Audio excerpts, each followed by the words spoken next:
Welcome आप सभी का एक बार फिर से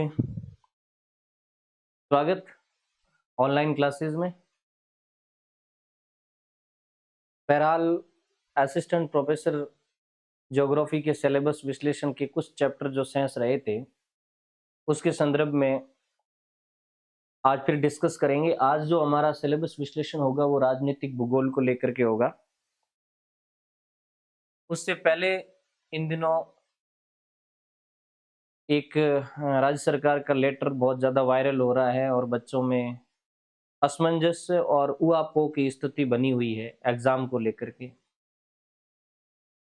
हालांकि उस लेटर को मैंने पढ़ा और उसके बाद एक सुबह और लेटर वायरल हुआ था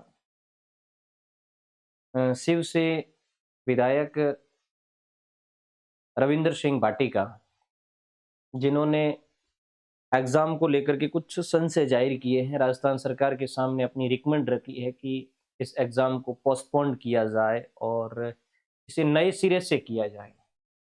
मैं थोड़ी बात मैं दोनों ही लेटर को लेकर के कर लूं। कुछ विद्यार्थियों ने कहा इसके लिए स्पेशल वीडियो लेकर के आइए। मैंने उचित नहीं समझा इस समय में। प्रॉपरली जो विद्यार्थी मानसिक रूप से तैयार है कि जनवरी के अंदर प्रत्येक पेपर का जो होना है परीक्षा और उसके बाद अगले 3-4 महीनों में विभिन्न सब्जेक्टों की होनी है, मानसिक रूप से आप सभी तैयार हैं और बेशक आप तैयार रहिए। जिन विद्यार्थियों के मन में ये उहापोह है कि अब नहीं होगी तो क्या होगा, मैं उन विद्यार्थियों को क्लियर कह देना चाहता हूं कि आप अपनी मानसिक उहापोह से बाहर निकल जाइए।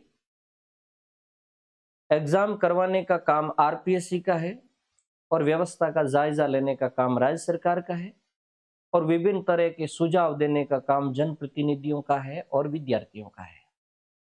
बेशक आपका काम है लगे रहे, लगन के साथ, मेहनत के साथ, इच्छा शक्ति के साथ। एक डाउट ये क्लियर कर देते हैं हम, जहां तक मेरा व्यू है, आइडिया है। बहुत सारे बच्चों ने ये बात बोली कि ये एक ट्रेंड रहा है कि पिछली गवर्नमेंट ने कोई भी भर्ती यदि की है और उसका जो प्रोसीजर है वो चल रहा है और नई सरकार बन जाती है तो उस भर्ती को नए सिरे से किया जाता है, खारिज कर दी जाती है। मैं समझता हूँ असिस्टेंट प्रोफेसर के एग्जाम में शायद ऐसा नहीं, क्योंकि भर्ती का जो स्टेज है वो बहुत आगे बढ़ चुका है। फिर भी मैं ये दावे के साथ नहीं कह सकता कि ये भर्ती अभी पूर्ण होगी या राज्य सरकार इसे कैंसिल करेगी। मेरा अपना व्यू है कि आरपीएससी ने 90% काम थर्ड पेपर के लिए पूर्ण कर लिया है। अभी 28 तारीख की समीक्षा बैठक है तो टाइम भी काफी है, इतने में पेपर वगैरह भी तैयार हो जाएंगे तो आरपीएससी अपना पक्ष रखेगी। और पोस्टों में घटना बढ़ना ये सब राज्य सरकार का पहलू है। कई बार परीक्षा होने के बाद भी पोस्टें कम या ज्यादा की जा सकती है, तो आप उस उहापोह से बाहर निकल जाइए। अभी आपकी मानसिकता ये रहनी चाहिए कि मुझे 7 तारीख को तीसरा पेपर देना है और उसके बाद आरपीएससी के तय शेड्यूल के हिसाब से मुझे अगले पेपर देने हैं। तो मैं किसी बच्चे के दिमाग में डाउट क्रिएट नहीं करना चाहता और जहां तक मैं समझता हूं कि आप जिस तरीके से तैयारी कर रहे हैं उसी तरीके से रहें।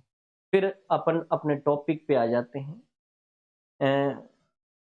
प्यारे विद्यार्थियों, मुझे इस बात का विश्वास है, जैसा कि आपसे रेस्पॉन्स मिला है उस आधार पे मैं कह रहा हूं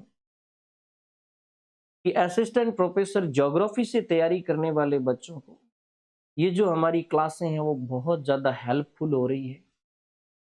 आपको ये लग रहा है कि मुझे क्या पढ़ना चाहिए, कौन सी चीज़ अभी तक मैंने नहीं पढ़ी है, अभी भी मेरे पास 3 से 4 महीने हैं मैं प्रिपेयर कर सकूं।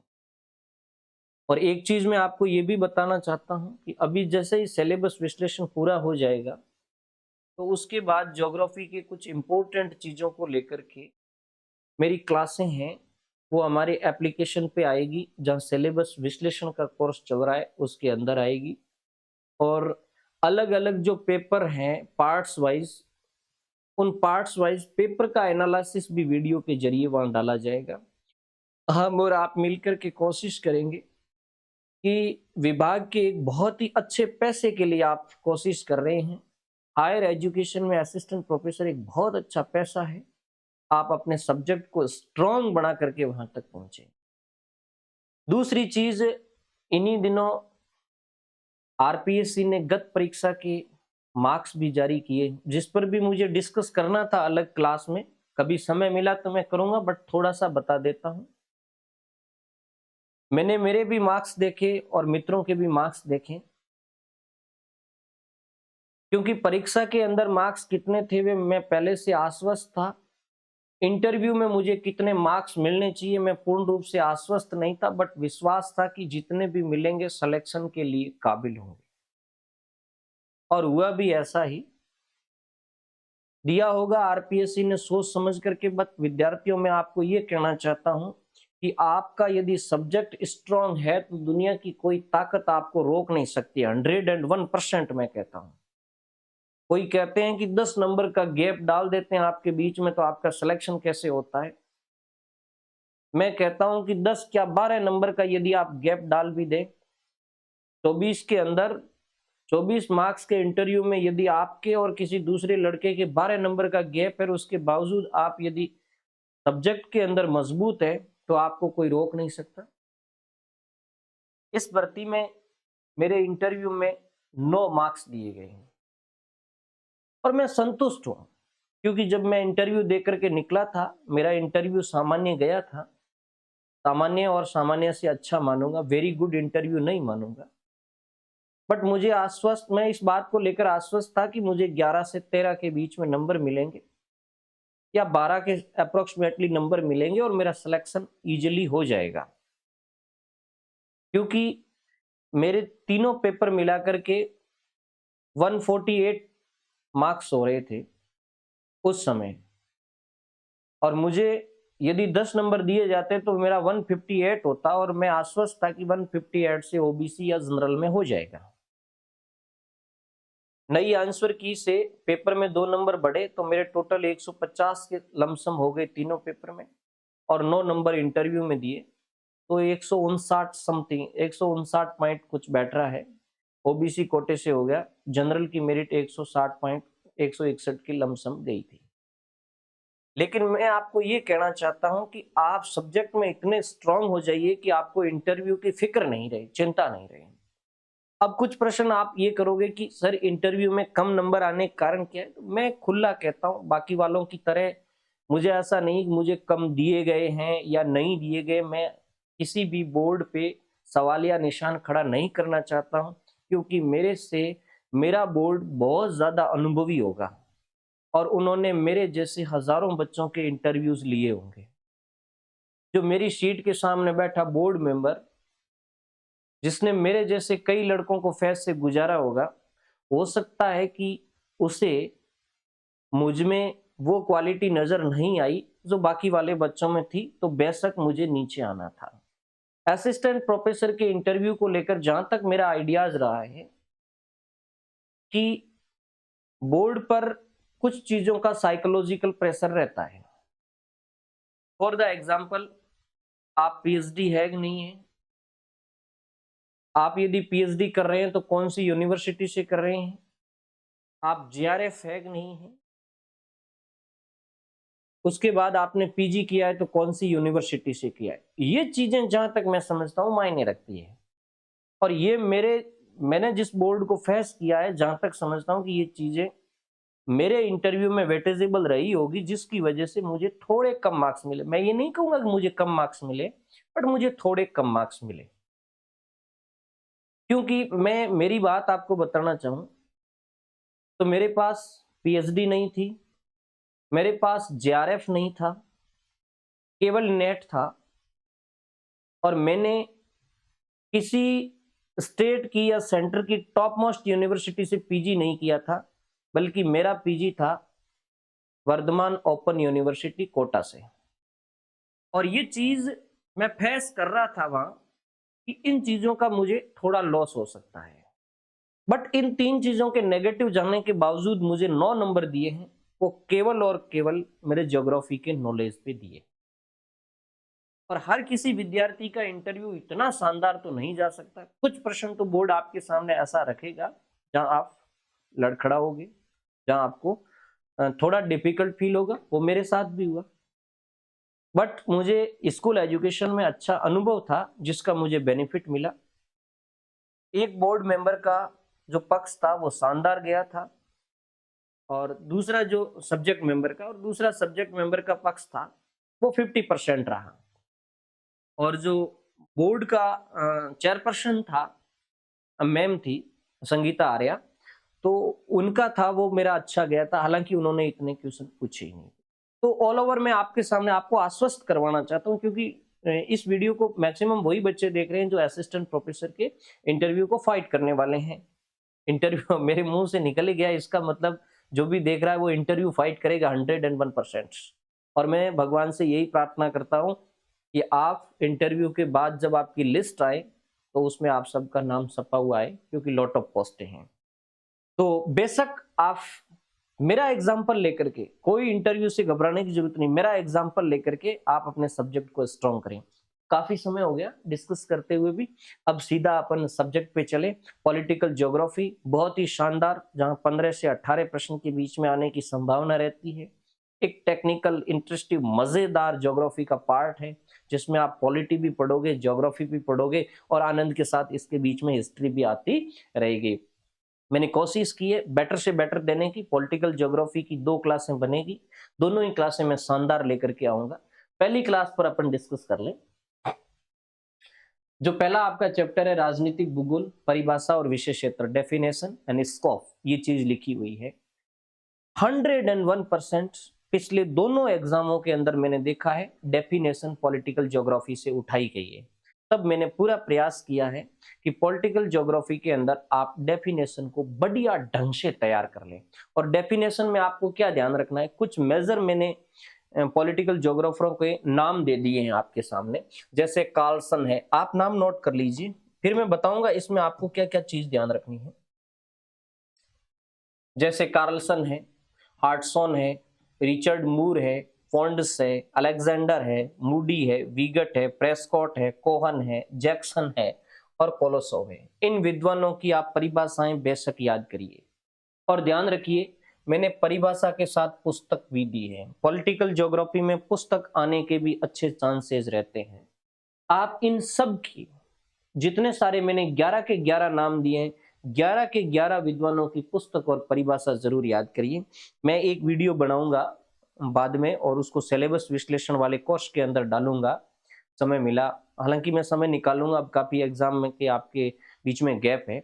मैं इनकी जो पुस्तकें हैं, कौन सी पुस्तक वैल्यूएबल है, उन सबको लेकर के और एक परिभाषा और स्कोप, इसका एक क्लास आपकी बनेगी। तो इनकी पुस्तकें कार्लसन, हार्टसन, मूर, पॉन्ड्स, और हाँ मैं ये बताना चाहूंगा जैसे अलेक्जेंडर है, अलेक्जेंडर को पिछली एग्जाम में पूछा गया था 2020 वाले एग्जाम के अंदर। पॉन्ड्स की परिभाषा उससे पिछले वाले के अंदर पूछी गई थी, नेट जेआरएफ में भी इनकी आती है। तो ये विद्वान है जिनकी परिभाषा और उनकी पुस्तकें, परिभाषा और पुस्तक दोनों ध्यान रखना। फिर राजनीतिक भूगोल का क्षेत्र और विषय क्षेत्र पे आ जाते हैं। देखो ये कोई स्पेसिफिक टॉपिक नहीं है, आप पॉलिटिकल ज्योग्राफी जितनी पढ़ते हैं वो सारा उसका विषय क्षेत्र है। तो आपको यहाँ कोई स्पेशल पढ़ने की जरूरत नहीं। कई बार बच्चे अड़बड़ाते, सर ये तो मिला ही नहीं चैप्टर, विषय क्षेत्र का क्या होगा। अब मैं आपको एक बात बताता हूँ कि जो ये परिभाषा देंगे, पॉलिटिकल ज्योग्राफी की जो परिभाषा देंगे, इन परिभाषाओं में मेजर ये चीज निकल करके आ जाएगी कि पॉलिटिकल ज्योग्राफी किसका अध्ययन करती है, तो वो चीज आपका विषय क्षेत्र हो जाएगी। जैसे पॉलिटिकल ज्योग्राफी में राज्य, राजनीतिक संस्थाएं, राज्य और संस्थाओं के बीच में संबंध, शक्ति, व्यवहारिक राजनीति, इन सबका अध्ययन है, तो ये सारा विषय क्षेत्र बन गया। जब परिभाषा में आप ढालोगे तो परिभाषा में कोई न कोई चीज तो आएगी कि भाई पॉलिटिकल ज्योग्राफी क्या है, वो उसका विषय क्षेत्र है। भू राजनीति विषय क्षेत्र है, सीमाएं, सीमांत, बफर जोन, राज्य, केंद्र, राजधानियां, केंद्र, ये सब राजनीतिक भूगोल के विषय क्षेत्र है। निर्वाचन, ये भी राजनीतिक भूगोल का विषय क्षेत्र। तो विषय क्षेत्र को लेकर के इतना झंझट करने की जरूरत नहीं। बट एक नई चीज आपको मैं बताना चाहूंगा जो सिलेबस में नहीं है और मैंने यहाँ नोट किए, और पिछले कुछ एग्जामों में आए प्रश्नों के हिसाब से भी मुझे लगा कि ये चीज थोड़ी ढंग की है। एक आप ध्यान रखना, विषय क्षेत्र व राजनीतिक भूगोल का विकास। एक राजनीतिक भूगोल विकास, यानी विषय क्षेत्र तभी मैंने बता दिया। राजनीतिक भूगोल का विकास ये एक चैप्टर है, आपको किसी भी बुक के अंदर मिल जाएगा। चाहे आप नेट की कोई बुक पढ़े या फिर आप इसकी सक्सेना सर की बुक पढ़ लीजिए या कोटा ओपन की बुक पढ़ लीजिए, उसके अंदर आपको राजनीतिक भूगोल का विकास एक चैप्टर मिलेगा। और उस विकास के अंदर सिस्टेमेटिक बताया हुआ है कि राजनीतिक भूगोल ने समय के साथ कौन कौन से अध्ययन क्षेत्र को शामिल करते हुए डेवलपमेंट किया, और उसमें यह भी चीज निकल करके आएगी कि कौन कौन से पॉलिटिकल ज्योग्राफर इसके अंदर आए। तो वहां आपका एक बहुत बड़ा कंसेप्ट तैयार हो जाएगा और वो विषय क्षेत्र होगा। तो विकास को आप जरूर पढ़ लेना, वहां से विषय क्षेत्र क्लियर हो जाएगा।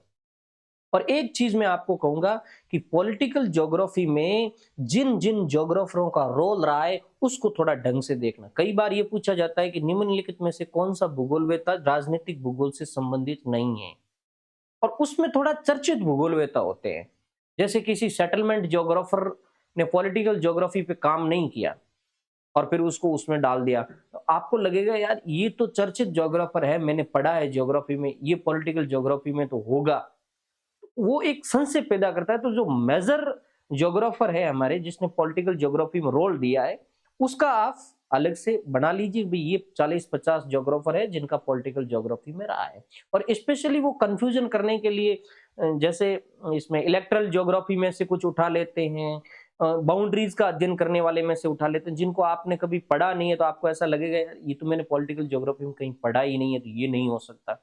और कोई सेटलमेंट ज्योग्राफी का अच्छा ज्योग्राफर उठा करके उसमें डाल देते हैं जिसको आपने पढ़ा है। तो आप जितनी पॉलिटिकल ज्योग्राफी को पढ़े, कौन कौन से ज्योग्राफर उससे संबंधित है, उसको थोड़ा ढंग से पढ़ लीजिए। ठीक है, चलो ये चीज हो गई परिभाषा और विषय क्षेत्र। उसके बाद एक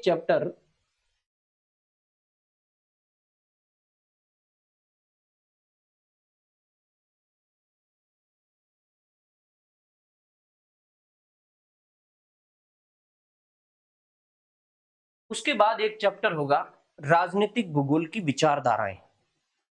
राजनीतिक भूगोल की विचारधाराएं, आप कहोगे ये तो सिलेबस का हिस्सा नहीं है। मैं कहता हूं आपको इसको पढ़ना है, और मैंने लिख दिया ज्यादा कुछ नहीं पढ़ना है। इस विचारधारा को ज्यादा डीप नहीं पढ़ना, हल्का सा देख लेना। 3 राजनीतिक विचारधाराएं हैं जो 3 अलग अलग कंट्रीज से रिलेटेड है।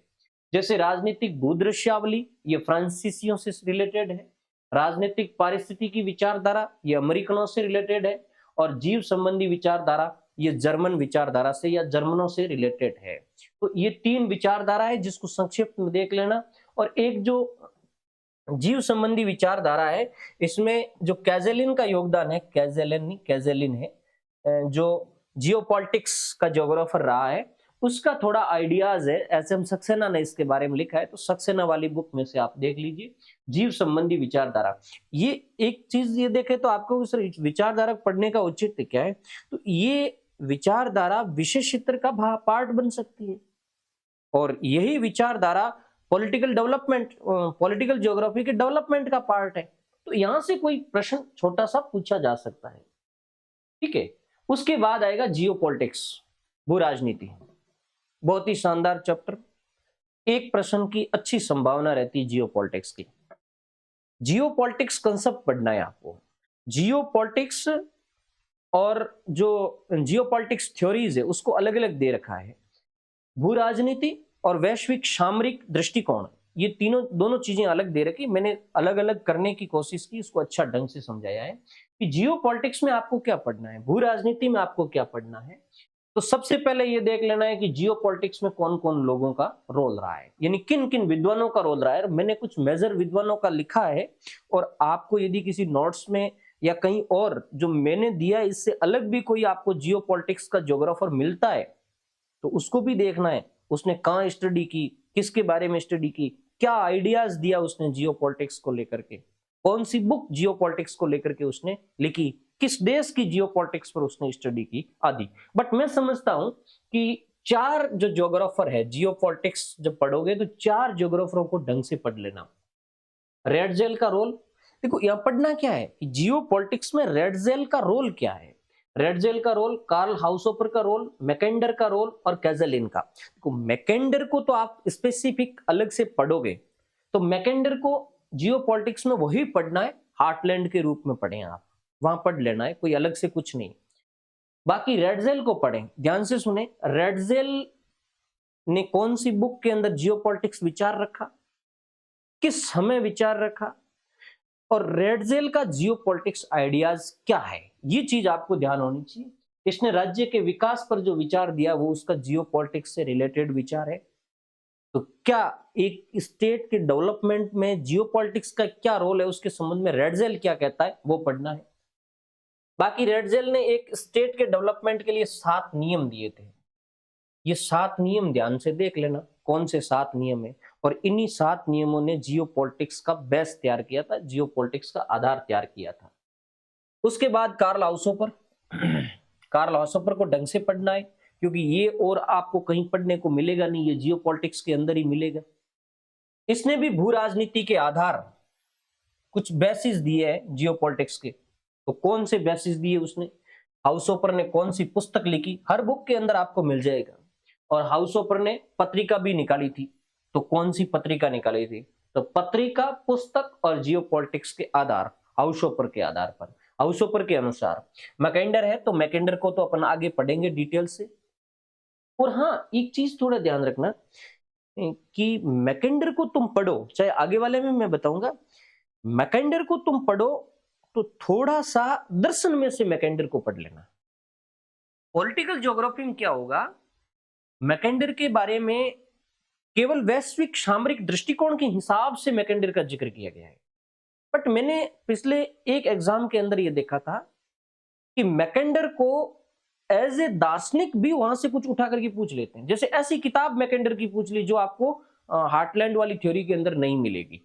तो थोड़ा सा आप क्या करना है, जो हमारा भौगोलिक चिंतन है, जो हमारा भौगोलिक दर्शन है, उस बुक के अंदर जहां मैकेंडर का रोल है, आपको ब्रिटेन ज्योग्राफर में मिल जाएगा मैकेंडर, तो वहां इसने कहाँ कहाँ काम किया है और इसके आइडियाज क्या थे, कौन सी बुक इसने लिखी, कौन से रिसर्च पेपर इसने लिखे आदि, इस चीज को देख लेना है। और कैजलिन को ढंग से पढ़ना, क्योंकि ये जियोपॉलिटिक्स जो शब्द आया है उसकी जो मूल उत्पत्ति के शब्द थे वो कैजलिन ने गढ़े थे। और कैजलिन ने जो स्टेट के 5 अंग दिए हैं उसको ढंग से पढ़ लेना। और एक जियोपोटिक शब्द दिए, तो ध्यान रखने की बात है, जियोपोटिक शब्द लिया था कैजलिन ने, सबसे पहले ये शब्द गढ़ा था और यहां से जियोपोलिटिक्स शब्द आया था। उसके बाद वैश्विक सामरिक दृष्टिकोण, केवल चैप्टर वैश्विक सामरिक दृष्टिकोण का है। अमूमन बच्चे नोट्स में से पढ़ते हैं वैश्विक सामरिक दृष्टिकोण, तो हार्टलैंड और रिमलैंड पढ़ना है। मैं आपको यहाँ सारा बताऊंगा, केवल हार्टलैंड रिमलैंड ही नहीं पढ़ना है, बल्कि वैश्विक सामरिक दृष्टिकोण, ग्लोबल स्ट्रेटजी के जितने सारे आइडियाज है, जितने सारे विद्वानों ने दिए हैं, उन सब को गहराई से पढ़ना है, जिसमें हार्टलैंड और रिमलैंड इनको तो पढ़ना है डीप, और बाकी वालों को शॉर्ट आउट कर लेना है कि किसने किस आइडियाज के संदर्भ में अपने लेख लिखे या विचार दिए। जैसे एक एटी मान को पढ़ना है आपको, और सबने लगभग पढ़ लिया होगा, बहुत होशियार हो आप। एटी मान का जो विचार है वो सामुद्रिक शक्ति का विचार है। वो सी पावर अपॉन हिस्ट्री, इसकी जो बुक थी वो भी काफी चर्चित है। बुक का तो मैंने लिखा है, सबका स्पेशल बुक जरूर याद रखना। तो एटी मान सामुद्रिक शक्ति पर क्या विचार दिए, क्या इसमें क्या क्या पढ़ना है। एक तो इसने 2 पुस्तकें लिखी थी, प्रत्येक किताब में आपको मिल जाएगी इसकी 2 पुस्तकें कौन सी है। एक, जब भी आप पढ़ो तो ये ध्यान रखना कि इसने सामुद्रिक शक्ति को क्यों महत्वपूर्ण माना था, यानी सी पावर क्यों महत्वपूर्ण है, इसको लेकर के आप चैप्टर तैयार करना है कि भाई ये मतलब एटी मान ने ये पक्ष रखे हैं कि सामुद्रिक शक्ति के मजबूत होने के पीछे ये पक्ष है, और इसने जो विश्लेषण किया वर्ल्ड का, उसके आधार कौन से देश है। इसमें मेजर सामुद्रिक पावर देश है, जैसे ब्रिटेन की बात इसने करी है, यूएस की बात करिए आदि। और इसने जो एग्जाम्पल दिए हैं पनामा नहर का और इसके अलावा जो रूजवेल्ट ने काम किया था सामुद्रिक शक्ति पर, तो वो भी एक एग्जाम्पल आपका इससे बन सकता है। तो बट कहीं न कहीं पनामा का रिलेशन एटीमान से है और रूजवेल्ट की जो सी पावर पॉलिसी है उसका संबंध भी एटीमान से, तो इनको थोड़ा संक्षेप में पढ़ लेना, ठीक है। उसके बाद अपन आ जाते हैं मैकेंडर पे। मैकेंडर का हृदय स्थल सिद्धांत बहुत लंबा है और आप सब ने बड़े मंजे हुए ढंग से पढ़ा है, क्योंकि स्कूल एजुकेशन में, स्कूल लेक्चरर में भी मैकेंडर की थ्योरी है और असिस्टेंट प्रोफेसर में भी है, नेट में आप ढंग से पढ़ते ही हो। मैंने कुछ बेसिक चीजें आपको दिमाग में बताई, बाकी आपको होल ओवर तो पढ़ना ही है, इसके बारे में मुझे कहना ही क्या है। जिस भी बुक को लेकर के बैठोगे तो आप मैकेंडर को ढंग से वो बताएगा। बट एक तो मैंने ये स्पष्ट कहा है कि इसका जीवन परिचय जरूर पढ़ना मैकेंडर का। कहाँ पैदा हुआ, कब पैदा हुआ, कौन सी यूनिवर्सिटी से इसने किस विषय के अंदर पढ़ाई की है आदि। इसके अलावा इसकी पुस्तकें जरूर पढ़ना और शोध पत्र जरूर पढ़ना। कौन पुस्तकें थी और कौन शोध पेपर थे। 1904 के अंदर रिसर्च पेपर निकाला था और 1990 के अंदर उसने बुक निकाली थी। और जो हार्टलैंड शब्द, हालांकि आगे आएगा, आप सबको पता होगा, हार्टलैंड शब्द उसने बुक में दिया था जो 1999 की वाली थी, 1919 वाली, 1919 वाली, डेमोक्रेटिक आइडियाज एंड रियलिटी। और जो ज्योग्राफी ऑफ पीरियड हिस्ट्री वो रिसर्च पेपर था। थोड़ा पेपर कौन से हैं, इसने दो एक पेपर निकाले थे, कुछ बुकें निकाली थी, तो इसके रिसर्च पेपर कौन से थे और पुस्तक कौन सी थी, ये ध्यान रखना। दूरी क्षेत्र शब्द क्या है, दूरी क्षेत्र में कौन आएगा। फिर दूरी क्षेत्र वाले चैप्टर में, यानी जो 1904 में रिसर्च पेपर था, उसमें कुछ नदियों के बारे में उसने विचार रखे, तो आप देख लेना कौन सी नदियों का अध्ययन उसने किया, कौन सी नदियों का इंपॉर्टेंस बताया आदि। फिर आंतरिक अर्धचंद्र क्या है, जिसको हम विश्वदीप भी कहते हैं। अब आपको यहाँ क्या पढ़ना है कि आंतरिक अर्धचंद्र में क्षेत्र कौन से आते हैं, ये पढ़ना है। और इस क्षेत्र का महत्व उसने क्या बताया, कमजोरी उसने क्या बताई।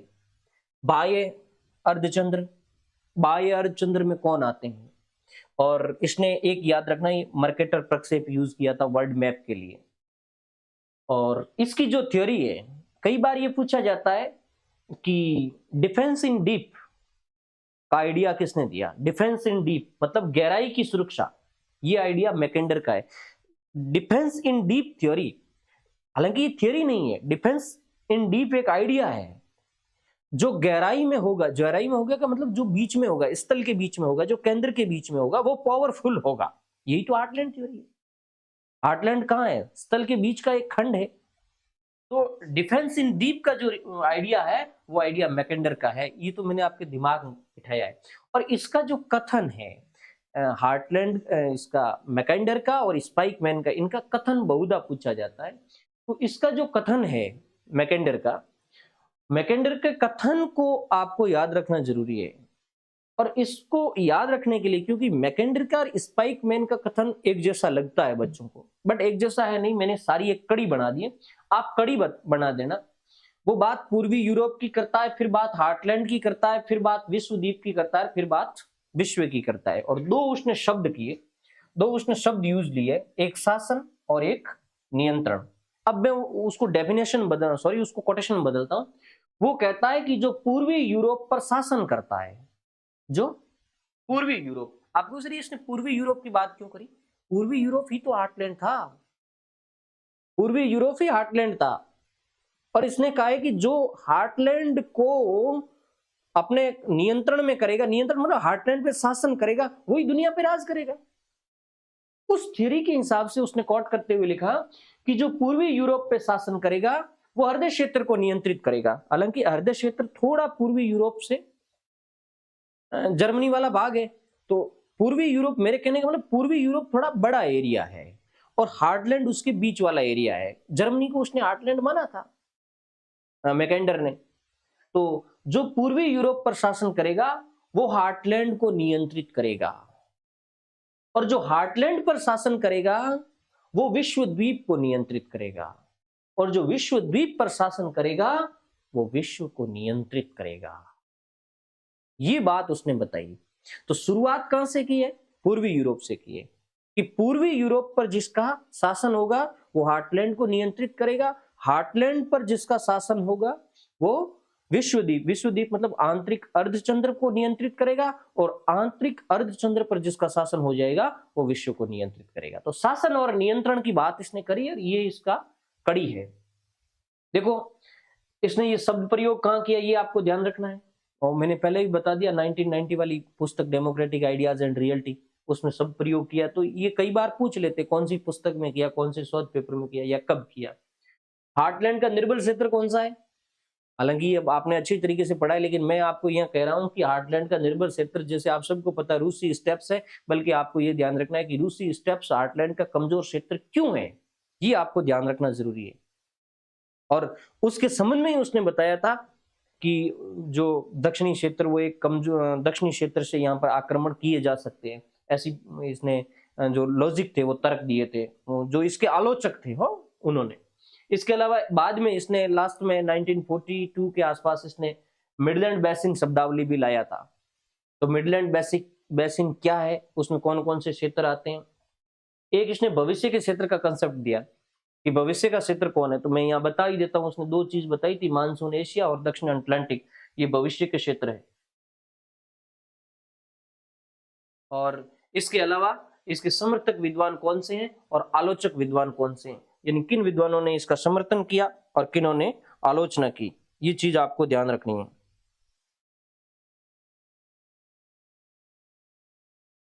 तो ये तो हो गया आपका हार्टलैंड थ्योरी, किसने दी कि मैकाइंडर ने दी, और इसके संदर्भ में क्या ध्यान रखना है आदि। उसके बाद नेक्स्ट आ जाओ रिमलैंड सिद्धांत पे। रिमलैंड सिद्धांत स्पाइकमैन ने दिया, सब जानते हैं। स्पाइकमैन की जीवनी पढ़ लेना। स्पाइकमैन कहाँ का है, यूएसए का, मैंने बता दिया। जीवनी पढ़ोगे तो उसमें सारा आ जाएगा। पुस्तक द ज्योग्राफी ऑफ पीस 1944, इसका थोड़ा कंफ्यूजन है, मैक्सिमम किताबों में 1944 लिखा है, तो इसकी डेथ के बाद ये थियरी आई थी। और एक आध एग्जाम में 1942 आया था, 44 कोई विकल्प नहीं आया था, बट जहां तक मैं समझता हूँ 44 वैल्यूएबल रहेगा। और इसके जो कथन की बात करें, इसका जो कथन था तो उसमें मैंने कड़ी बनाई है। एक बार एक शब्द उसने रिमलैंड यूज किया, एक शब्द यूरेशिया यूज किया, और एक शब्द संसार यूज किया, और फिर उन्होंने दो शब्द यूज किए थे, शासन और अधिकार। उसने किया था शासन और नियंत्रण। हार्टलैंड ने तो शासन और नियंत्रण की बात करी थी, इसने शासन और अधिकार की बात करी है। इसने कहा है कि जो रिमलैंड पे शासन करेगा वो यूरेशिया पे अधिकार करेगा, और जो यूरेशिया पे शासन करेगा वो संसार के भाग्य पर नियंत्रण करेगा, या संसार के भाग्य पर शासन करेगा, या संसार के भविष्य पर शासन करेगा। तो यहां आगे संसार के भाग्य की बात हो रही है और शासन और अधिकार की बात हो रही है, ज्यादा इसमें कुछ नहीं है। एक चीज ध्यान रखना, रिमलैंड एरिया कौन सा है, ये कंसेप्ट आपके दिमाग में बैठ जाना चाहिए, कौन कौन रिमलैंड में आते हैं। और एक रिमलैंड के शक्तिशाली रिमलैंड के शक्तिशाली होने के कारण क्या है। हालांकि उसने बिल्कुल लॉजिकली कहा था कि इस प्रदेश के अंदर जनसंख्या, संसाधन और सामुद्रिक मार्ग, ये तीनों चीजें हैं, इसकी वजह से ये शक्तिशाली है। और एक रिमलैंड थ्योरीज की कमी क्या है, तो ये आपको रिमलैंड के संदर्भ में ध्यान रखना है। उसके बाद नेक्स्ट आ जाते हैं मैनिंग के विचार। अब कुछ अन्य विद्वानों ने भी आइडियाज दिए हैं। मैनिंग और हॉसन, इन दोनों ने हार्टलैंड की ही बात करी है, लेकिन थोड़ा अलग से करी है। एक कई बार प्रश्न आता है कि निम्न में से कौन हार्टलैंड से संबंधित नहीं है, या कौन हार्टलैंड से संबंधित है। तो हार्टलैंड केवल मैकिंडर ने ही नहीं कहा है, हार्टलैंड की बात मैकिंडर के अलावा मैनिंग भी करता है और हॉसन भी करता है। तो मैनिंग, हॉसन और हार्टलैंड तीनों ही हार्टलैंड नहीं, मैकिंडर, ये तीनों ही हार्टलैंड के कंसेप्ट से रिलेटेड है। मैनिंग ने क्या कहा है कि मूल रूप से उसने हार्टलैंड को थोड़ा विस्तृत किया है। विस्तृत इस रूप में किया है कि भाई जिस थियरी की बात ये करता है, मैकिंडर करता है, उससे भिन्न मैकिंडर कहीं रिमलैंड शब्द यूज नहीं करता है, बल्कि ये जो हॉसन है ये हार्टलैंड, हॉसन नहीं मैनिंग, ये हार्टलैंड और रिमलैंड दोनों का कंसेप्ट देता है, इसलिए इसकी थ्योरी थोड़ी विस्तृत हो जाती है। हार्टलैंड विस्तृत नहीं किया, बल्कि इसकी थ्योरी विस्तृत है। तो ये हार्टलैंड और रिमलैंड दोनों पे विचार रखता है। इसने हार्टलैंड पर भी विचार रखा, हार्टलैंड की सीमाएं भी बताई, हालांकि हार्टलैंड को थोड़ा संक्षिप्त करके बताया इसने। और रिमलैंड को इसने थोड़ा विस्तृत करके बताया, 2 तरह के रिमलैंड की बात करी, महाद्वीपीय रिमलैंड और महासागरीय रिमलैंड। इसकी पुस्तक भी आप बढ़िया ढंग से देख लेना। और उसके बाद होसोन आता है। होसोन ने जो विचार दिया था वो सोवियत हार्टलैंड का रखा था, सोवियत हार्टलैंड पर विचार रखा, और इसने जो हार्टलैंड का महत्व बताया उसको आप पढ़ लेना और एक इसकी पुस्तक पढ़ लेना। ये दोनों ही हार्टलैंड से रिलेटेड है। इसका तो ज्यादा नहीं आएगा, मुझे इतना ही आए, मैं समझता हूँ इतना ही आए कौन हार्टलैंड से रिलेटेड संबंधित है या नहीं। उसके बाद सेवरस्की के विचार, वायु शक्ति की सर्वोच्चता पर बात करी थी इसने। सेवरस्की ने कहा था कि भाई वायु शक्ति सर्वोच्च है। समुद्रिक शक्ति की बात पूर्व में अपन ने पढ़ ली, एटी मान। स्थल शक्ति की बात अभी तक इतने सारे करते ही आ रहे हैं, और वायु शक्ति की बात सेवरस्की ने करी। आप पुस्तक पढ़ लेना, किस सन के अंदर लिखी ये भी आपको पढ़ना है। अमेरिकी सर्वोच्चता का विचार इसने दिया था कि वायु शक्ति का जो इसका जो कंसेप्ट है वो किस कंट्री पर बेस्ड किया गया था, किस कंट्री पर आधारित किया गया था, तो ये अमेरिका की सर्वोच्चता पर किया गया था। इसके अलावा इसने एक जो प्रक्षेप यूज किया है वो ध्रुवीय समदूरस्थ प्रक्षेप इस्तेमाल किया है, और उसके आधार पर उसने बताया है कि भाई कहां तक अमेरिका का प्रभाव या कहां तक यूएसएसआर का प्रभाव रहता है। इसके अलावा उसने एक कंसेप्ट दिया था निर्णय स्थल संकल्पना। एक ऐसा एरिया उसने बताया था जहां जाकर के दोनों एयर पावर आपस के अंदर मिल जाएंगे। उसने सर्किल बनाया था, यूएसएसआर का सर्किल बनाया था और यूएसए का सर्किल बनाया था एयर पावर का। और ये एयर पावर के सर्किल जहां आपस में क्रॉस होते हैं, जहां एक दूसरे एरिया पर अधिष्ठापित होते हैं, वो एरिया निर्णय स्थल कहलाता है। बिल्कुल मैंने लिखा है यूएसए और यूएसएसआर के प्रमुख घेरे का संक्रमण क्षेत्र, ये निर्णय क्षेत्र कहलाता है। तो निर्णय क्षेत्र क्या है इसको थोड़ा ढंग से देख लेना, बहुत ही अच्छा आइडिया है। उसके बाद आता है आज की क्लास का, इसका मैं लास्ट बता देता हूं। एक कोहन ने भी भूसामरिक विचार दिया था। कोहन के विचार को थोड़ा डिटेल से पढ़ लेना, एक तो पुस्तक पढ़ लेना इसकी। इसके अलावा कोहन ने 10 भूसामरिक प्रदेश बताए थे, ये इंपॉर्टेंट है, कौन सा प्रदेश है या नहीं है ये ध्यान रख लेना। और इसका मानचित्र पर स्टडी करना जरूरी है। जैसे 10 प्रदेश बताए तो पूछ ले कि ब्राजील है वो कोहन के अनुसार कौन से भूसामरिक प्रदेश में आता है, या मैक्सिको किस प्रदेश में आता है, या मिस्र किस प्रदेश में आता है, ऐसे। और इन सारे 10 क्षेत्रों को इसने 4 समूह में रखा था, तो कौन सा समूह इसके अंतर्गत आता है या नहीं आता है ये चीज थोड़ी समझने लायक है। जैसे उसने 4 क्षेत्र बताए थे, एक तो व्यापार पर निर्भर सामूहिक विश्व, एक बताया था यूरेशियन महाद्वीपीय शक्ति, एक बताया था अवरोधक पेटी, और एक बताया था स्वतंत्र भू राजनीतिक प्रदेश। ये 4 चीजें उन्होंने बताई थी। और इसके अलावा कोहन ने एक बात बताई थी कि मध्य पूर्व की चाबी, ये मुझे इंपॉर्टेंट लगा, हो सकता है कोई एग्जामिनर का ध्यान उस पर चला जाए। उसने मध्य पूर्व की चाबी है वो टर्की, ईरान और इजराइल को बताई थी। टर्की, ईरान और इजराइल, ये हो गया कोहन के भूसामरिक विचार। तो पॉलिटिकल ज्योग्राफी की ये पहली क्लास है। अगली क्लास में बाकी का जो सिलेबस विश्लेषण है उसको करवा दूंगा। तो मुझे विश्वास है कि आप इसमें बहुत बेहतर करेंगे, बहुत अच्छा करेंगे, इस उम्मीद के साथ धन्यवाद।